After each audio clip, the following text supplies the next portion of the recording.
Vamos então passar aqui o nosso slide e entender a seguinte situação.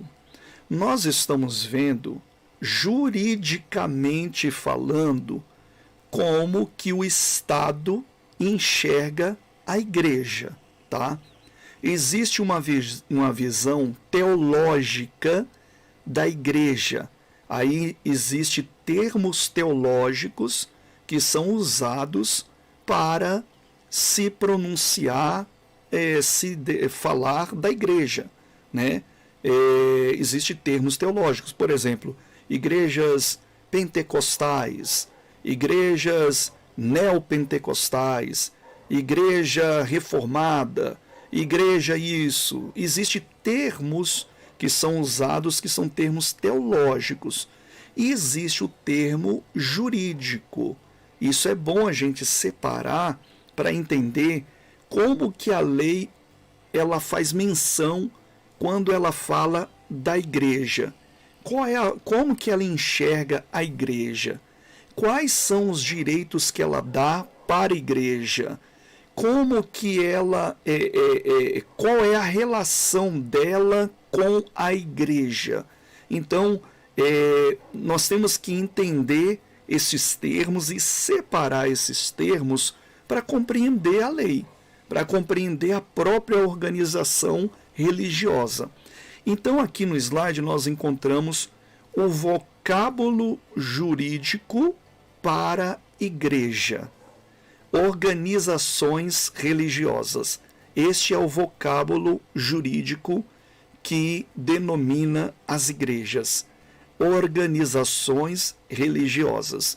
Lembra nas aulas passadas que nós falamos do Estado laico, né? Existe ali aquele Estado.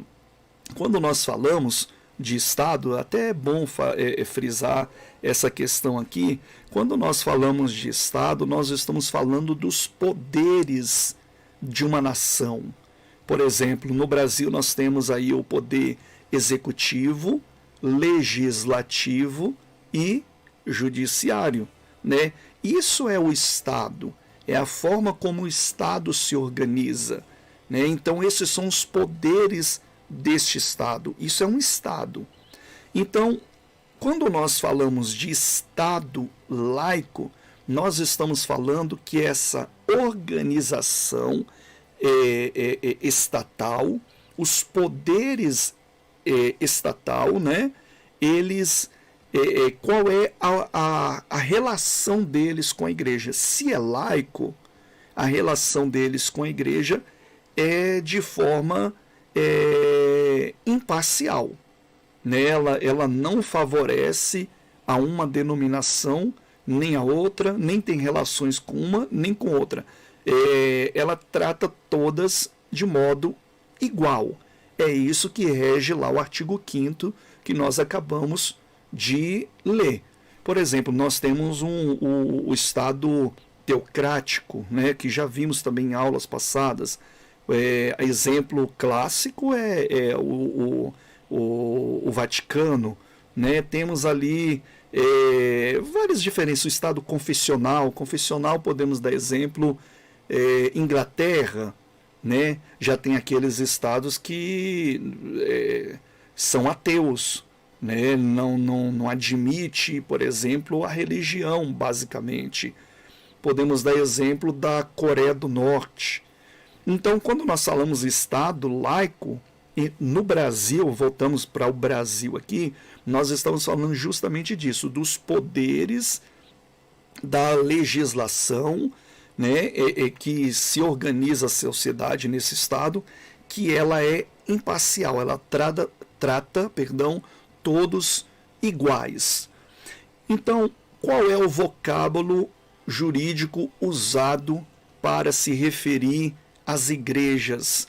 Lembrando que nós estamos fazendo a separação do vocábulo teológico para o vocábulo jurídico, né? Essa separação que tem que ser bem entendida aqui nesse pontapé inicial.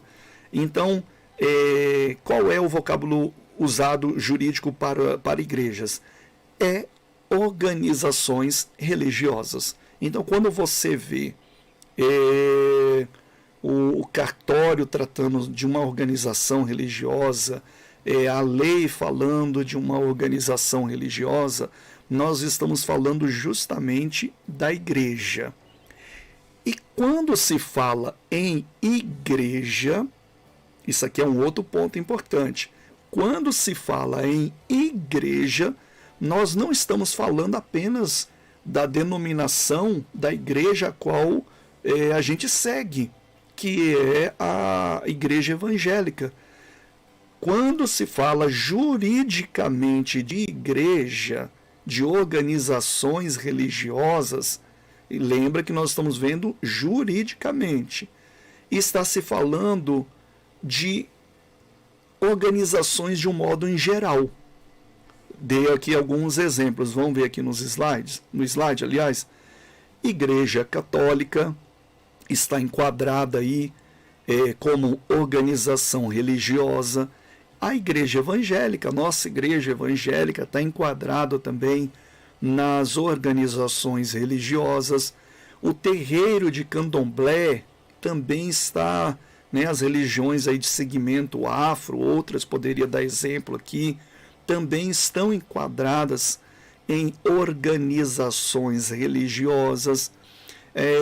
O judaísmo, as sinagogas judaicas também estão enquadradas em organizações religiosas. As mesquitas muçulmanas, a mesquita muçulmana também está enquadrada em organizações religiosas, espaços orientais que temos aí, etc. Então, tudo isso a lei enxerga como uma organização religiosa.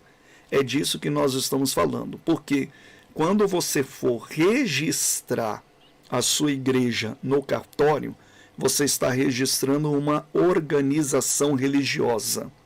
Existem direitos e deveres para organizações religiosas. Por que que o Estado trata todas iguais? Aí volta a falar, porque o nosso Estado, ele é laico.